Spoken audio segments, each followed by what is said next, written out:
All right, welcome back to another episode of the Art of Hoop Basketball Podcast. I am your host, Jordan Richard. We got my co-host, Brian Gibson, looking like he's fresh out of a Home Alone movie. Are you going to be a part of the new one?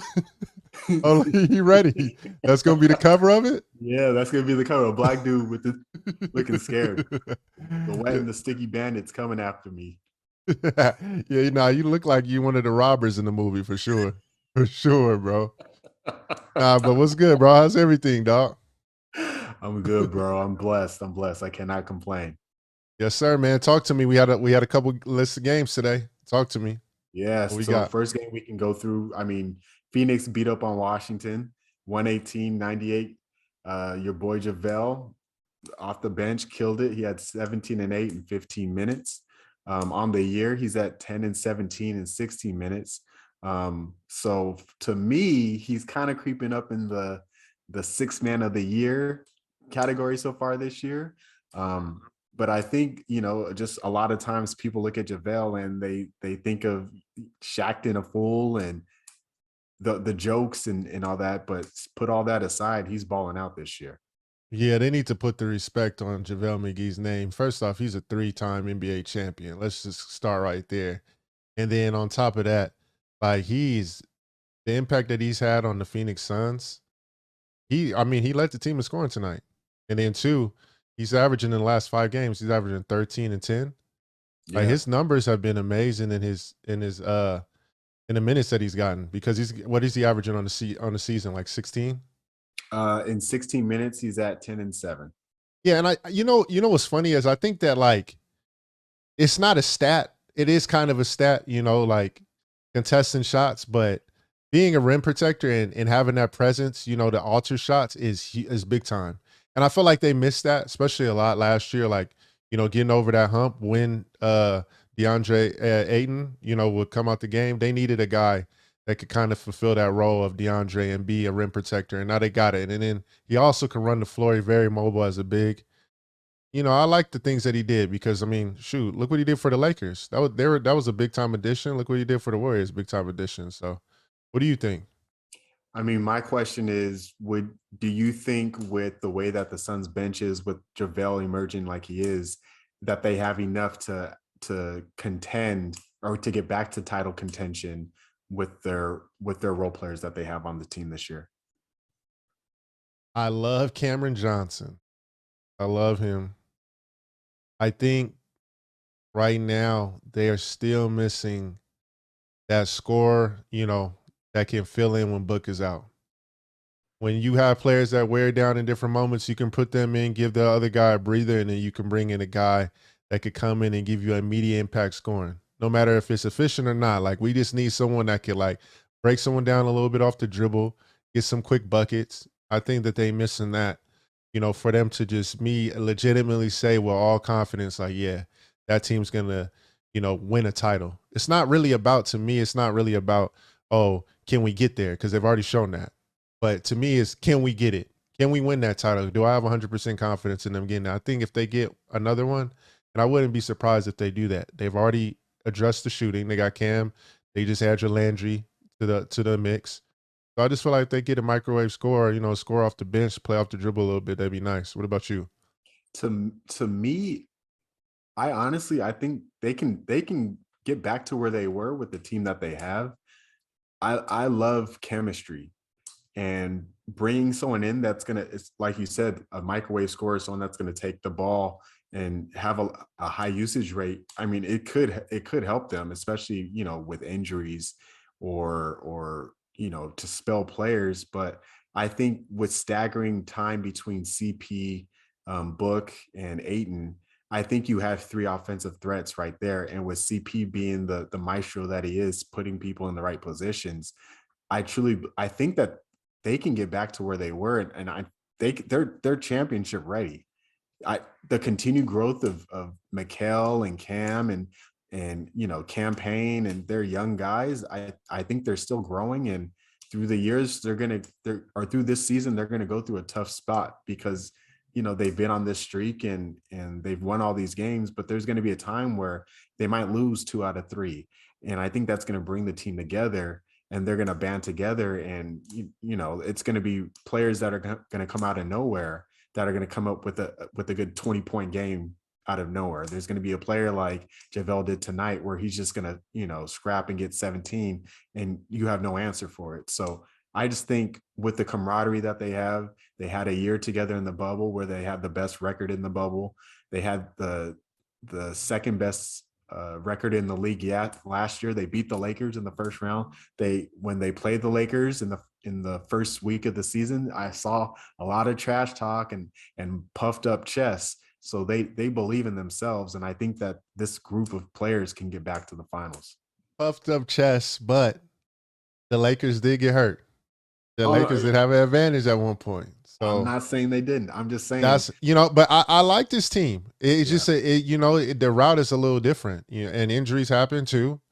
Also, the teams that they played, did they play against the Nuggets the second round? Pretty sure they did. Played the Nuggets. Yes, they did. Yeah, and they were pretty well beat up. The Clippers were beat up. So that's why I'm saying, like, I need to see. And them bad boys, them Warrior boys is out here now too, and they got Clay, and then we haven't seen Wiseman, so they got a lot of elements too that we haven't seen. Yeah, I mean they beat them, but also there's no Clay and there's no James Wiseman too, so that's a long time from here now in April, to establish yourself, get your game right for James and them to get acclimated. But moving on, what else you got for us? What else you got? So we got another game tonight. We have the Knicks beating the Rockets 116-103.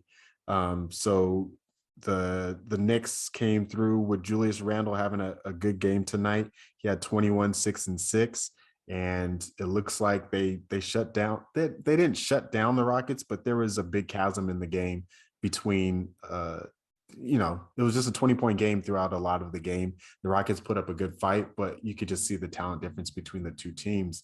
But my thing, Jay, is with the Knicks, I've seen a lot of things on social and even on TV and the media where the team isn't as performing like they were last year, and a lot of people are bringing the heat down on Julius. And I just want to get your take on that.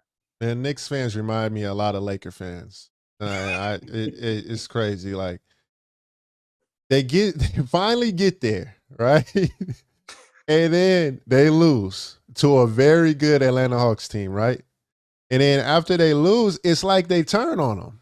Like I don't understand it. And then you go through a rough patch now, and then they're like, like we need to figure something out. Like, like I feel like they turn on them. I see comments about Julius, and it's like, man, like he's averaging what, 19, 10, 5 assists. Yeah. He's doing a lot for him. You play hard on both ends. It's not like he just makes a lot of lazy errors on defense, in my opinion. He doesn't. And it's tough. Like you have a whole new group, whereas before you had the Reggie Bullock, you had Elfrid Payton, all those defensive dogs. We know Thibs, man. He's an ice guy. He icing. Everyone knows the ice. You know how he is defensively. That's a whole change. You bring in Kimba, you bring in Evan Fournier, scores. Like, run down the numbers for me, man. Run down the numbers for me, bro. So last year the Knicks were 4th in the NBA in defensive efficiency, and this year they're 24th. So it's a 20 rank difference between the two. Now Julius numbers are worse compared to last year, but I think the difference is, like you said, the backcourt and the lead guards. So last year they had Elfrid, they had RJ, and they had Reggie Bullock, right? So combined, that threesome was being paid $18 million. Evan Fournier makes $18 million by himself. Kemba Walker makes $8 million. Yeah. Well, they're basic, and of course RJ's making 8 on his rookie scale contract. So they're basically paying a new backcourt double the price that they're paying this year. And I don't think it fits with Thibs' style. Thibs is, like you said, if you're not playing D, you're sitting next to me, and he's proven that with benching of Kemba. And I hope Kemba gets to a new situation, because I truly believe that his career is going to be revitalized in a system that better suits him. But unfortunately, it's just not a good fit. The story was great. Kemba coming home. It's a homecoming. Whatever New Yorkers do. Brooklyn stand up and bing bong and whatever they be doing out You there. can't bring up Brooklyn when you with the Knicks, bro. That's rule number one. You're gonna Oh get shoot, I yourself in forgot. trouble. You're gonna get What, yourself in what trouble with that. I don't even know any other boroughs. Bronx or Manhattan. They Yeah, probably ain't yeah. got Well, nothing you're for a Manhattan. Cali boy, so we'll note that in there. So don't Yeah. feel offended. Any New Yorkers out there, he's straight out of Cali. So Yeah.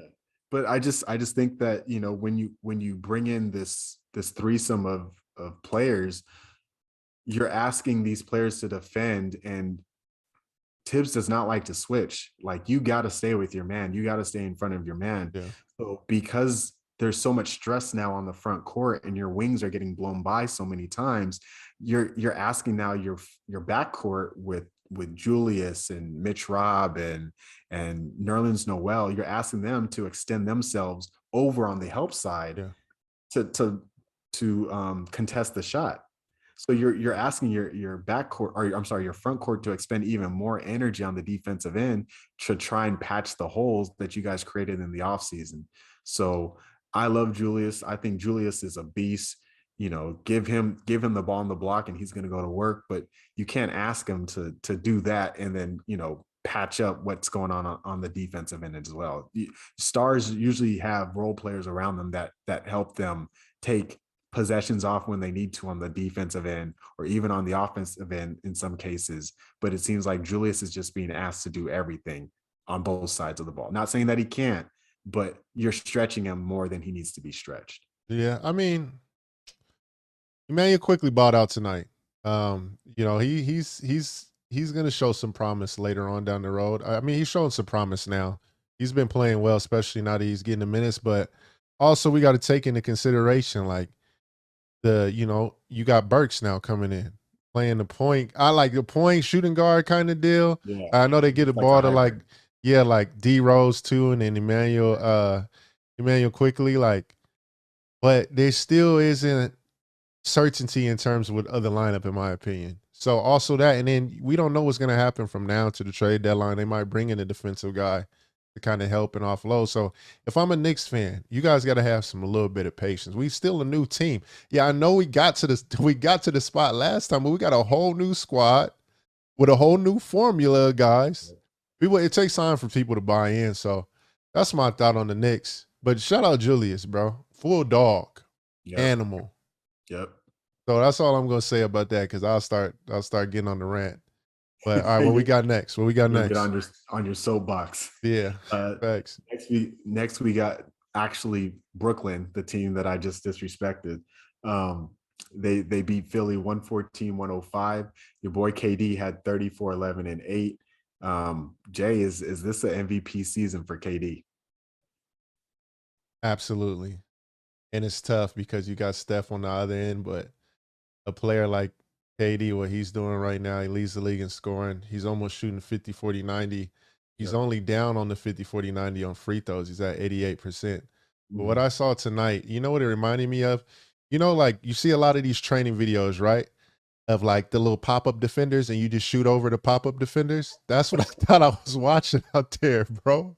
And like it gave me this question, bro. I'm gonna be honest with you. And I'm gonna ask you this, right? Has there ever been a time where you've like watched the KD play and said to yourself, like, yo, KD took a lot of bad shots tonight? I don't think there's Never. ever been a game I've seen where I Never. felt that way. He's so fundamentally, he's pure. But Everything that he bro, does. those shots are over two defenders. Anyone else, if we like whole watch and you see someone else do that, you're gonna be like, bro, those are bad shots.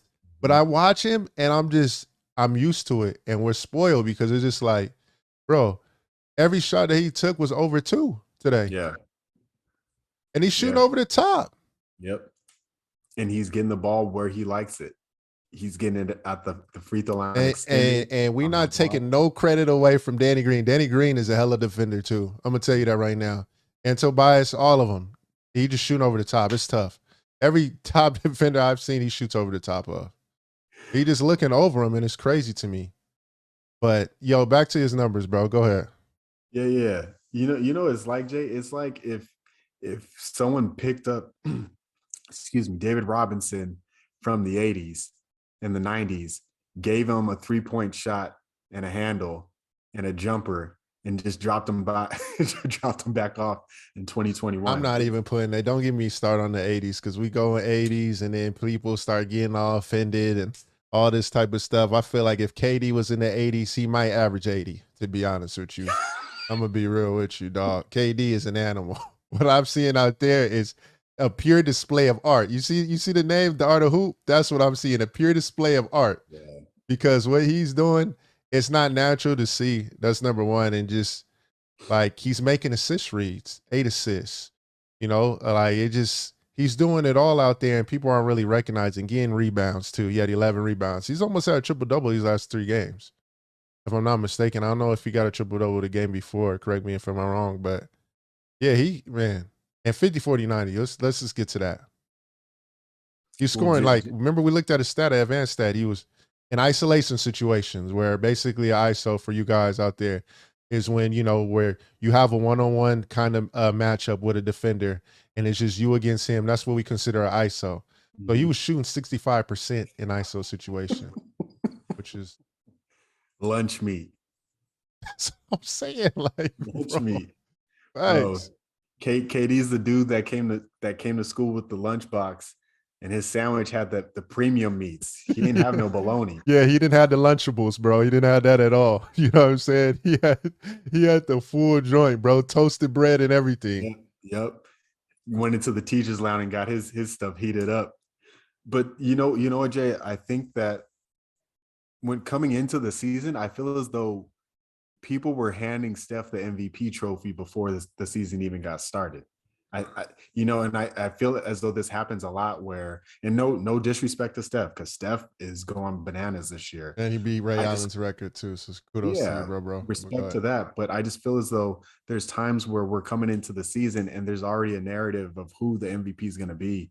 Jokic was talked about to be the MVP last year before the season started. Of course, other players as well. I heard Luka this year, and I'm like, huh? Like, is Dallas going to be a number 1 seed? Where is this coming from? Yeah, I mean, Luka did have. I'm not gonna lie, I witnessed the whole 7-game series, and it definitely looked like Disneyland in there. It was definitely magical in there. Yeah, but they lost. They lost in the first round. Yeah, true, they did.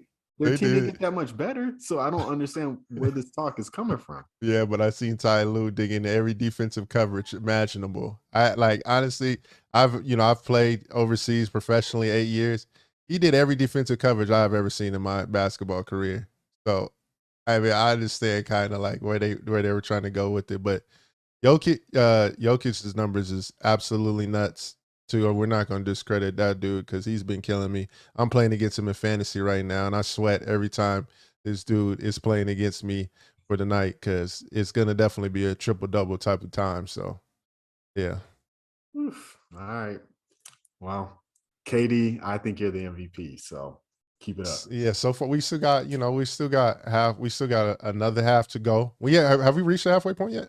No, we're still probably another 5 to 8 games away from 41 for the league. So we still got a good 2 weeks to go, 2 to 3 weeks. Okay, bet. Next topic. So your Lakers just signed your boy Isaiah Thomas to a 10-day contract coming off of his G League performance. And Jay, I know you know those numbers off the top of your head. What are your feelings about this signing? Is this signing going to continue to catapult the Lakers into what they've been doing this past week? What are your thoughts on this Isaiah Thomas sighting? I love the signing. That's number one. And it's not even just me being biased. It's just honestly a player taking it matters into his own hands. You see a lot of artists out there. You like your favorite artists going world tours. That's what this guy did. He went on a world tour, went to all the top pro-ams. This to show people that he was healthy. Goes in, Seattle Pro-Am. A lot of top guys. Paolo Banchero, probably going to be the number 1 pick. High possibility of being the number 1 pick. You got Jamal Crossover down there. A lot of NBA guys, DeJounte Murray, KPJ, all those guys circulate in. He drops 81 in that, right? Goes down to Atlanta. Lou Will, a lot of other guys down there. Goes down. Drops what? I think 65? Yeah. Then next time Okay. Want to see if I'm healthy. Come to Julie. Come to LA. Come to our spot. Drop 40. Okay. After that's done, oh, I'm still not in the league. Okay. Let me go on to FIBA, right? Let me go play with Team USA. Okay. Let me drop a couple of 20 pieces there, Mhm. with some assists, which honestly people don't realize, like the help defense and stuff is differently. So 20 pieces almost equivalent to 30. Mhm. So we go there, right? Oh, I'm still not in the league, huh? I'm not healthy enough? Okay. Let me go to the G League. Let me show you guys that I've humbled myself too. I'm willing to take any kind of route. Let me go to the G League. First game, 42, right? Hey, he deserves his opportunity. And I'm glad the Lakers are like, look, man, we gonna see, and we don't want to be the team to miss out. So respect to the Lakers and what they're doing, but also too, I mean, you got a lot of guys that have COVID. And I think what Isaiah brings to the table is, once he starts hitting a few shots with the Lakers, that frees up a lot of space for LeBron. That frees up a lot of space for AD. AD gets a lot of double teams. As soon as he touches the ball in the paint, in that mid post area on that left block, he getting a double straight up. So you got a guy that can, to me, it's like impactful. I know a lot of people are like, oh, we need defense. We need defense. But if we look in the last 5 games, the Lakers are number 2 in defense. And defensive field goal percentage basically is what they hold opposing team to. They held the Mavericks 39%. They were holding teams at 41%. So we have that. Back to Isaiah Thomas real quick. Right? Because I got a lot to say about that. Then, so you bring in Isaiah, right? A person that can score the ball off the bench for you. You got a lot of defensive guys that are about to come in. You got Kendrick Nunn. Let's not forget that. You Mhm. also have Trevor Ariza, right? Solid defenders. 3-and-D guys too. Kendrick Nunn could play off the dribble. So you have that and someone that could defend. Bring Isaiah Thomas back in here. He can score. He can also space the floor out. And it's just impactful. As a defender, if I see Isaiah Thomas hit 2, I'm going over there to defend him straight up, Mhm. to be Mhm. honest with you. And he can break me down off the dribble, get into the lane at will, and pass it. And all we've been worried about is his health. So it's a no-brainer for me. It's a lot. I said a lot, but go No, ahead. you're good. You're good. You. I see the Isaiah Thomas poster in your background. I get what's going Isaiah on. Thomas, first off, that's Kobe in the back. That's first off, that's Kobe. I'm So playing. I'm I playing. I'm already know. I playing. just making sure, bro. You know what I'm saying? We got Cole out there. Rest in peace, man. To Yeah, the Mamba. You already for know. sure. I King bet. Mamba. Yeah. All right. So Um, what you got to say, bro? so I think one man, congratulations, IT. I'm happy for you. I'm glad that you're back in the league because it's long overdue. You should have been in the league last season with a full-time job and the season before. So I feel blessed to know that you're back where you need to be. My thoughts about this are it's two-phase, right? So the Lakers all season, it's been two things that have held them back from being a top tier team. One, shooting. Their three-point shooting it's getting better, but it's not where it needs to be. So I do believe that IT can help them with spot up shooting. He averages two threes a game on his career, right? So he's at 36% three-point shooting on his career. So that's a little above average. But Jay, I've seen you play overseas. You're a defensive monster. So I'm surprised that defense was not brought up in your evaluation of this signing. I So brought up defense already. I gave you the guys that haven't shown up for us defensively. Like they're not here. Trevor Ariza was a big piece over there in Miami. Full line of dogs over there. You got to be a dog. Same with Kendrick Nunn. You got to be a dog defensively to be on that court. So you got 2 of them over there. So I mean, I brought up defense for you. I mean, you got the big. You got Dwight, AD averaging 2 blocks, which people ain't really talking about. I don't know why. So my we got the rim protectors. What else we want? my hesitation is in regards to fit. So when the Lakers were rolling their championship year, they were third in the NBA in defensive efficiency. Last season, with everyone complaining that the Lakers had fallen off, they're actually number one in defensive efficiency. The only reason why I feel that they didn't get far in the playoffs is just they had untimely injuries towards the end of the year. And unfortunately, Phoenix was able to take advantage of it. This year, they're 11th in defensive efficiency.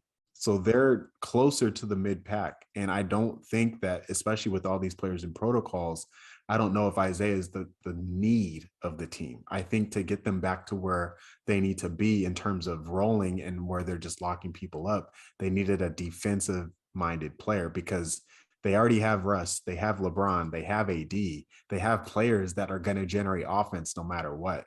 I know the need is shooting for sure, and Isaiah will help with the shooting, but just for me, I would have liked to have seen them sign a defensive specialist, just to kind of help Avery Bradley and AR-15 and Nunn and a reason when they get back. There just needs to be more cohesion on the defensive end. Notice that I was a little quiet after you said what you. I saw you staring me down with a clenched fist, like you like you want to throw him, Jay. Nah, it's just because of this. It always happens, right? You see a guy get signed, right? And you're like, why didn't we get this guy? The Lakers didn't waste no time. And that's what I'm saying. Like, he, with the hip, is healthy now, right? Mm. If he showcases that it's old IT, which he's already showcased, Okay. why knock the Lakers for making that judgment call and decision, especially during the time when they have COVID too? They have a legitimate excuse to get him. So give him a shot. Let him try. Everyone else is giving him a shot has seen 40 balls, 60 balls, and 80 balls. So there's nothing really else to talk about, bro. That's it, bro. That's really all I got to say about that, bro. All right, we'll see. We'll see. All right, man. That concludes this episode of the Art of Hoop podcast. We told you we're going to keep bringing you daily heat. We're going to get better at this as we go, too. That's one thing we're going to do. We're going to get better at this. You know, shout out to my guy, B. Git Brian, a.k.a. the Stat Boy, coming with some heat, always bringing us some fire stats, too, as well with it. Let's get it. You got something? Sir. I got to let you off, too. No, I just say, I mean, subscribe, keep following us. If you got questions, email Swish, leave it in the comments, whatever you got to do. Because we like Jay said, we're just going to keep getting better and better. And we want to bring you all along for the ride. So thank you all for your feedback and comments. And we'll see you soon. Thanks. Hey, yo, shout out IT too, by the way, dog. I see you, big dog. Hey, this is one for us. It's not just you. It's for us too, my G. You know what I'm saying? You bringing us hope, dog. Real hoop stuff right there, bro. Respect. All right, yo, we out. All right.